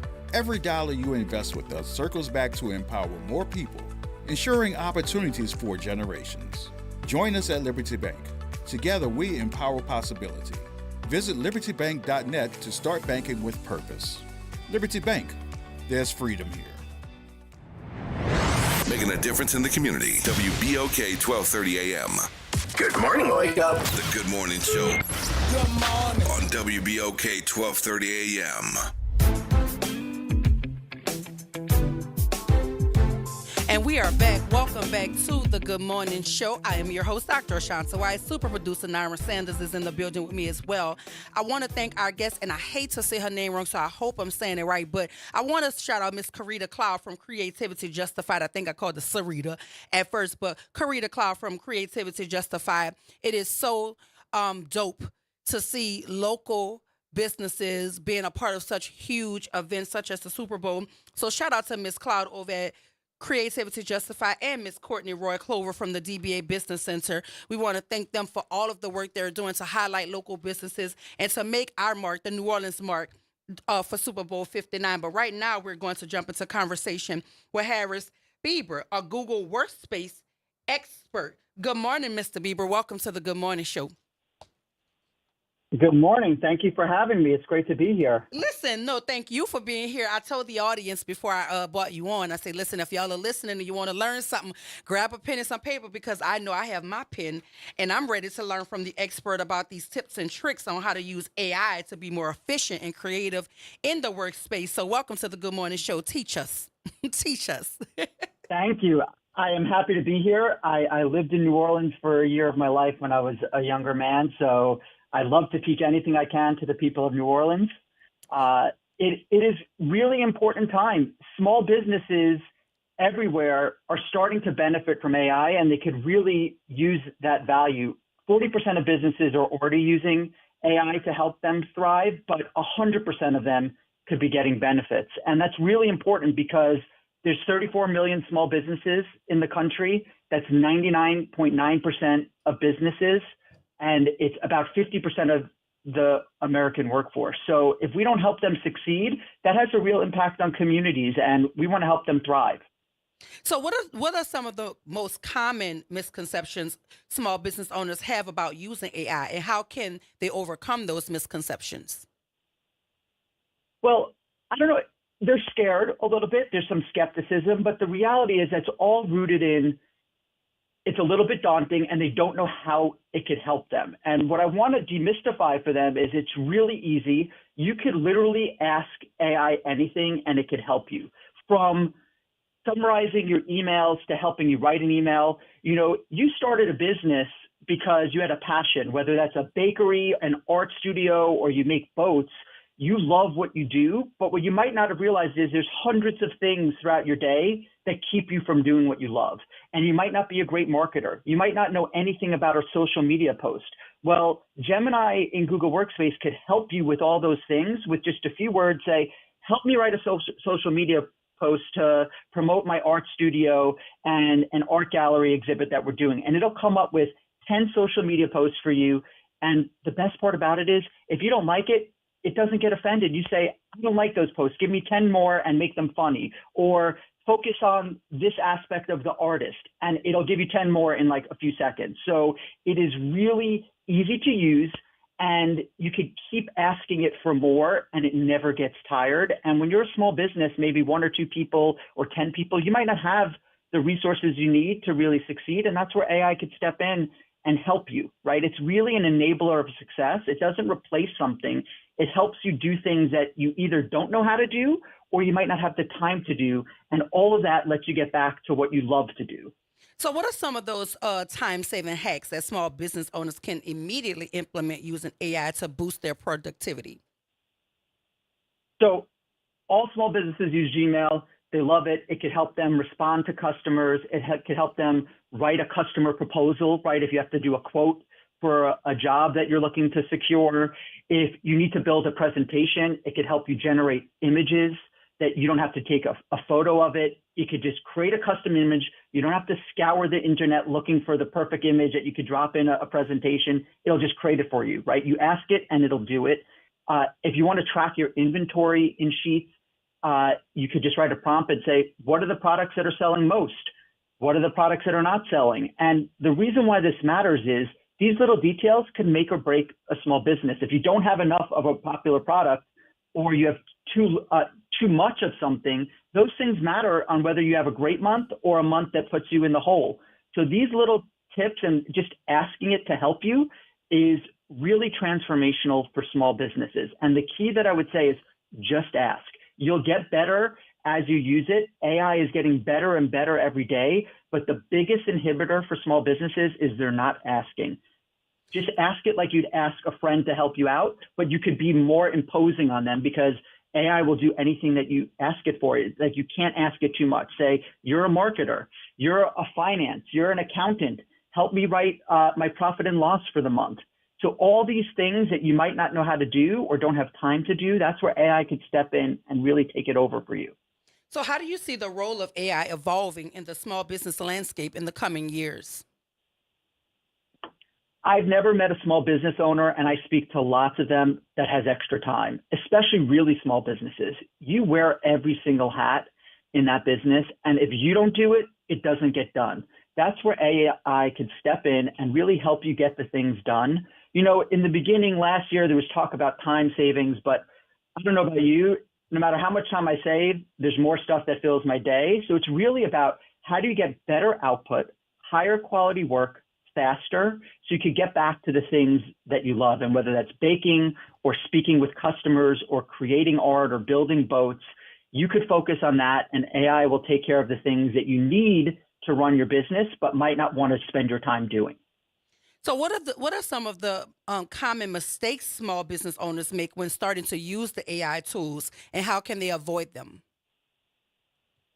They're not specific enough, right? So everyone has spent the last 10 plus years searching, and you do really quick searches or you text people really quickly. The more detailed you are in asking for what you want, the better the results will be. I'll give you an example. Let's say you're a small retail store and you want to build a proposal to get funding to help you grow inventory. You say, I'm building a presentation. Imagine that you're a venture capitalist and you want to see all these details. Right? Build me a strategy doc for everything that you'd want to see, including a marketing plan, sales trends, bring in this file that has all my sales data and build me a strategy doc. The more details you put in, the better it will be. And the second tip is don't stop at one prompt. You keep refining it to get to where you want to be. So you see that first results, you say, oh, it's missing some artwork. Add an image of XYZ, make it in the style of a watercolor and show the outside of my store using this photo that I took from the outside and make it look like a painting. And it could create that image for you, put it in the strategy doc. And like I said before, if you want to promote your business on social media, say, give me 10 social media posts, and then you start posting them. And then you come back to AI and say, this was the best performing post. Give me 10 more posts just like this one. And it'll create them for you in a matter of seconds. So when you get home at the end of the day, you're not spending hours trying to come up with social media posts. AI could just support you and do it for you. So you could spend time with your family, spend time relaxing and taking some much needed rest after you've worked, 12 hours in the day. And the last thing you want to do is start writing documents or proposals. So has Google been involved in any of the festivities surrounding Super Bowl 59? Yeah, we're doing something really exciting. Google Workspace really wanted to show how businesses are using it. Because as I mentioned, not everyone is using it, but everyone could benefit. And the biggest inhibitor is that they don't know how to use it. So the way we're trying to tackle that is we're telling 50 stories of small businesses, one from every state. And then we're giving those small businesses the opportunity to shine on the biggest stage by giving them a commercial in their local market. And we're doing two things with that commercial. One, we're highlighting that business to their local community. And two, we're showing how they're using AI to be successful. So that's 50 different use cases, 50 different businesses, all using Google Workspace, which for those of you who don't know, it's Gmail, Google Docs, Google Sheets, Google Slides, all the tools that these small businesses are using to run their business, now leveled up with AI to help them do the tasks that they need to do to run their business successfully. And so how does this campaign inspire other small business owners to embrace AI tools and improve their operations? It's by showing how businesses, even though it might not be a one-to-one, right? You might not be a cheese store like the one in Wisconsin, but you might run an e-commerce business, and Kenneth in Wisconsin is using it to help him write website descriptions, right? You say, oh, I need to write product descriptions for my store. Or you might just be a local bakery and you want to write descriptions of the baked goods that you're selling. AI could help you with that. Another one is using it in Alaska. It's a small retail store to track inventory and sales trends like I managed before. You might not be a small retail store, but you have inventory. Or other people are using to coordinate schedules and say, hey, I have 10 employees in a small coffee shop. They have all these different restrictions of when they could work, when they can't work. Build me a schedule for this week's schedule for my staff based on these restrictions, and it'll just do it for you. So instead of you spending hours trying to coordinate everybody's different conflicting when they can and can't work, AI just does it for you. And in a few minutes, your weekly schedule is done, right? No one wants to spend time building a weekly schedule. Listen, I'm excited about this because when I'm hearing you speak, what's stuck in my head is be specific. There's nothing that too much that you can ask AI to do. Like those are the two takeaways for me, because I don't even really use, the product like I should. I don't use it at all. And then just talking to you and being in this conversation, it's making me think to myself, like, why are you working harder and not smarter? Like, use it. It's there. It's a tool. And so what for you is a takeaway for our listening audience in terms of how to best maximize the Google Workspace? AI is getting better and better every day. So the worst thing that could happen is you ask it a question that says, I don't know how to do that yet. Great, ask it another question. And because it's getting better and better today, everyone has access to it, should be using it, because the more you learn today, as the tools get better, you'll be taking advantage of the best technology that's available to you, which you need to succeed. The world is changing really fast. And if you have tools that are available to you, which, by the way, just last month, we announced that Gemini AI is included with Workspace, right? It's not an add-on. You don't have to pay extra for it. So when you use Gmail and Google Docs, you get all these tools.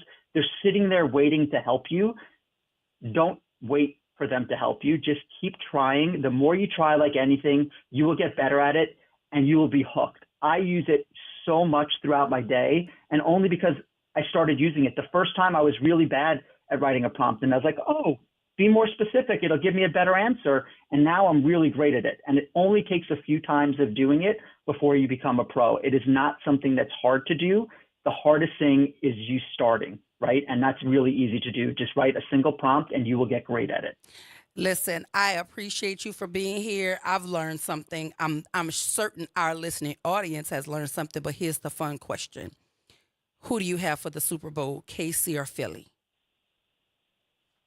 I don't want to jinx any of those teams because whoever I choose, I am always wrong. I don't bet on football games because it doesn't matter. I have instincts and then I am wrong. There's an upset. So I think you know what it's great for? It doesn't matter which team wins. The community of New Orleans wins hosting it. It is such a great city. I remember sitting at Camellia Grill every morning and having breakfast. It is like such a great city, and to have the Super Bowl be there and have people experience the great food and culture, the winner is going to be New Orleans, no matter which team wins. That's a wonderful answer, Harris. But guess what? We're gonna ask AI. We're gonna ask AI for you and see what they tell us. We should ask Gemini and see if it's right.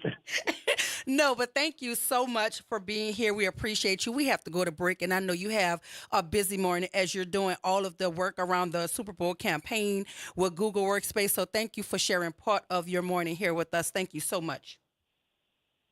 Thank you for having me. Have a blessed one. Listen, I want to say thank you to our guest, Mr. Harris Bieber from Google Workspace. He's the expert, y'all. He's telling us how to maximize AI and to make our jobs and our work easier and work smarter, not harder. So shout out to Harris and the Google Workspace team.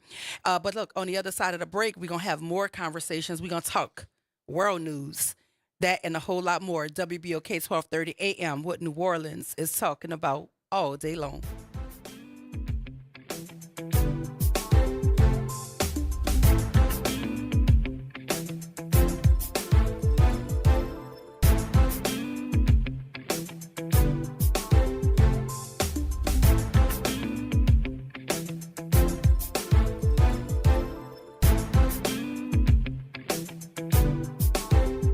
This is your news update for WBOK 1230 AM from WDSU. For all your news and weather, watch WDSU News, New Orleans' leader in live, local, late-breaking news. Today at noon and 4 p.m. Good morning. I'm Daryl Forges with WDSU News, and here's your headlines.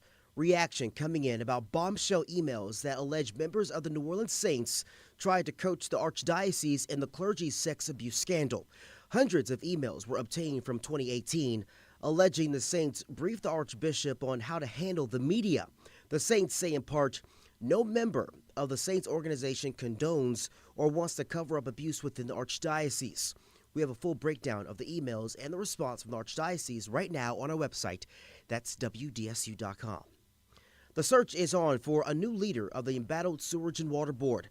Ghassan Korban resigned from his position on Monday after a 6-year tenure. The reason for his departure remains unclear, but we know his last day is May 2nd. And now a nationwide search will kick in to find a new director. Happening today, business owners will get an update from state and city leaders on safety measures in place ahead of the Super Bowl. Several law enforcement agencies are working together to keep the big game safe. And with that comes the enhanced security zones in the French Quarter. It's not in effect yet, but the checkpoints are set to begin tomorrow in areas of the French Quarter. And exactly when it comes down to exactly what the overall safety is, officials say overall things are going well. I'm Daryl Forges, and that's your headlines for WBOK. Have a great day. Hello, I'm Sharon Levine, founder and director of Rise St. James. I want to invite you to our 6th annual Black History Ceremony on Saturday, February 22nd at Rosie's Catering in St. James, Louisiana. Saturday, February 22nd, a day of unity and legacy with the theme of Mzizi Yakina, celebrating deep roots and enduring brilliance. Keynote speaker Heather McTeer-Tony, singing, education, and delicious soul food. Visit risestjames.org for details. We hope you can join us at Rosie's Catering in St. James, Louisiana. The New Orleans Jazz and Heritage Foundation is the nonprofit organization that owns the New Orleans Jazz and Heritage Festival presented by Shell. With the funds generated from Jazz Fest, the foundation invests in Louisiana companies through economic development, cultural enrichment, and free educational programs. To learn more about what the New Orleans Jazz and Heritage Foundation does, please visit www.jazzandheritage.org. Hey everybody, it's Kimber White Dupree. And it's Graylin Bryant Banks from the front porch. We're coming up next. Good morning, Wake Up. The Good Morning Show. Good morning. On WBOK 1230 AM.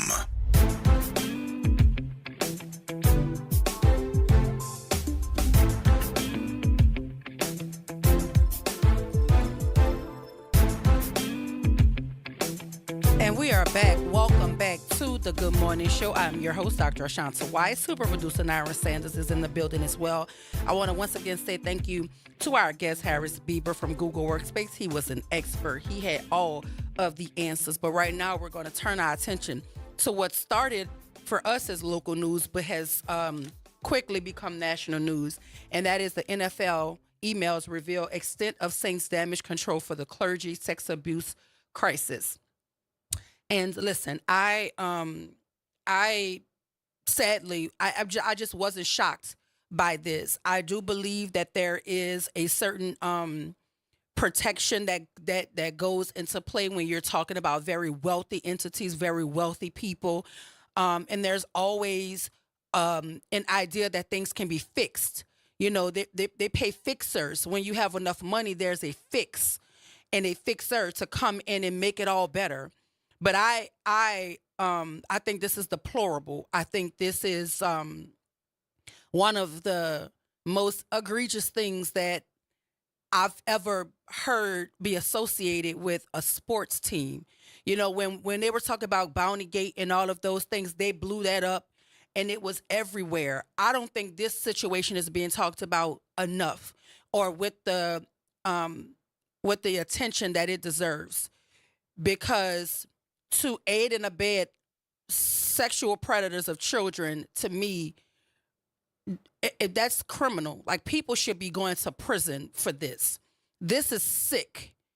It says the records, which the Saints and Church had long sought to keep out of public view, revealed team executives played a more extensive role than previously known in a public relations campaign to mitigate fallout from the clergy sex abuse crisis.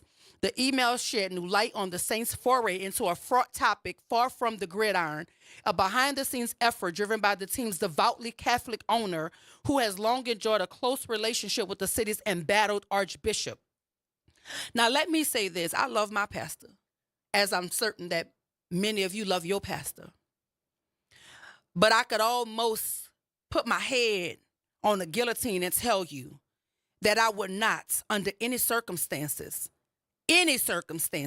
defend my pastor if it was shown to be true that there were misuse of children, sexually or otherwise, going on in the church, and he hid it, covered it up, defended it, lied about it. I would tell him what he's always told us in church. If your church is not changing your life, change your church. I would change my church. I would change my leader. Because you can't lead me if you're protecting folk who are harming, committing crimes against children. So I don't care how much of a close relationship you enjoy with your archbishop. This is sad. This is criminal. The article says they also showed how various New Orleans institutions, they also showed how various New Orleans institutions, from a sitting federal judge to the local media, rallied around church leaders at a critical moment.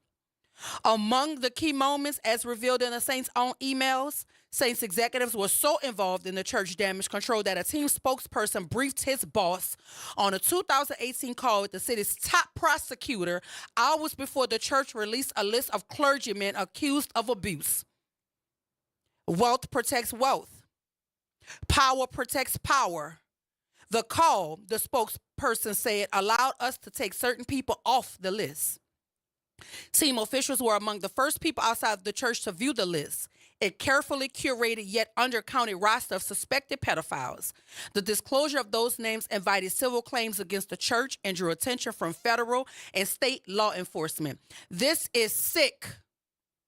And I'm going to say, everybody involved in the cover-up, I don't care how powerful, how wealthy, how prominent, they all need to go stand before a judge and atone and allocute for the things that they've done, and they need to go to prison.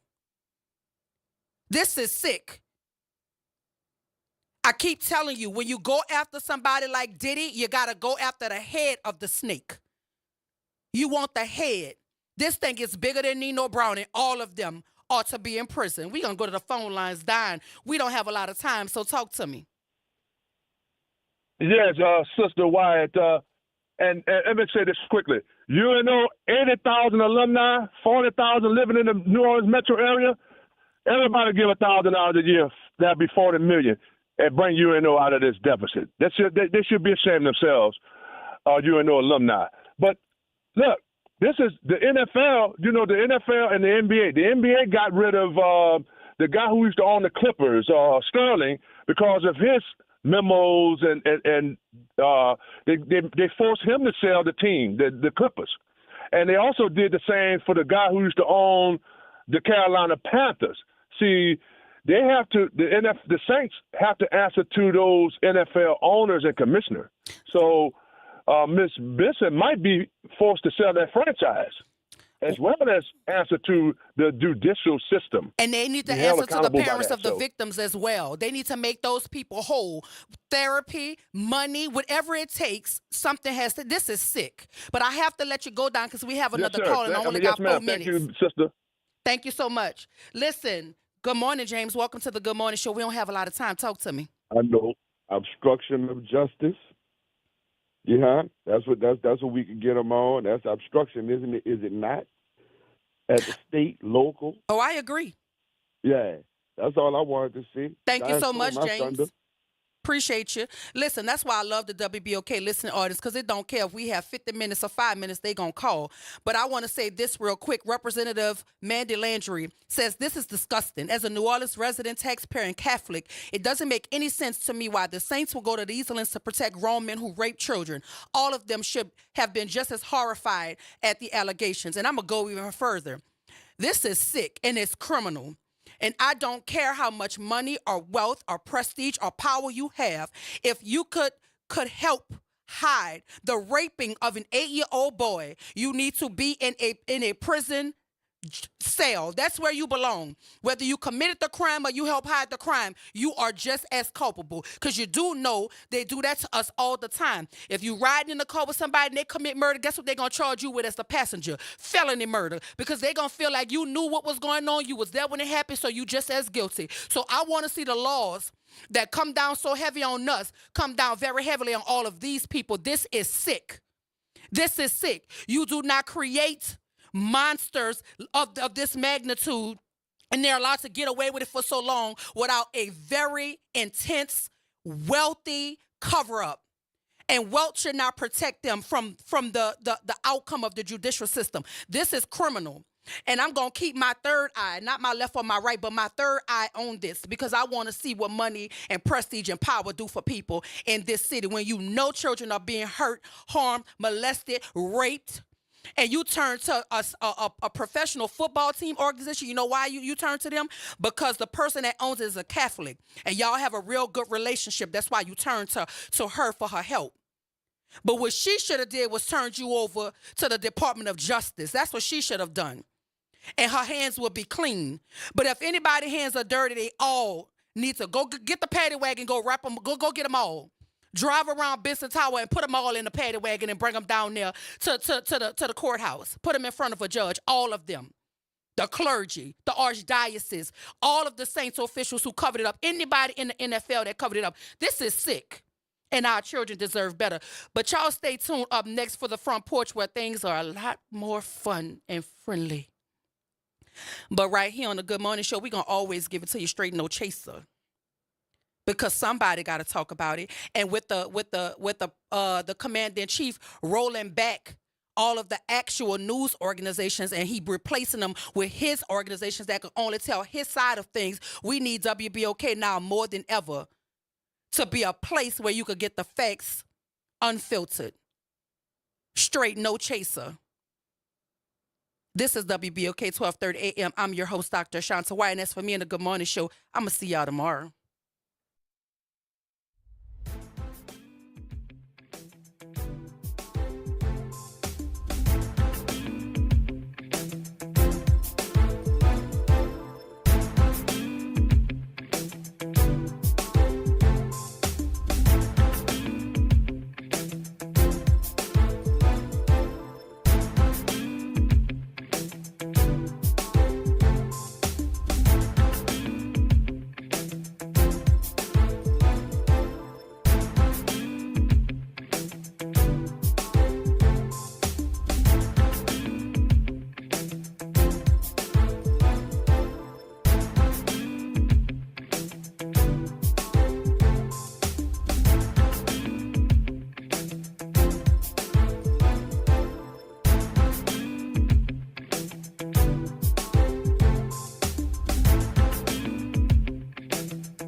Have you heard the secret of what New Orleans is talking about? I promise everything will be okay if you're listening here on the airwaves. It's that WBOK 1230 AM. From the campus of Xavier University. Yeah. WBOK 1230 AM. Go.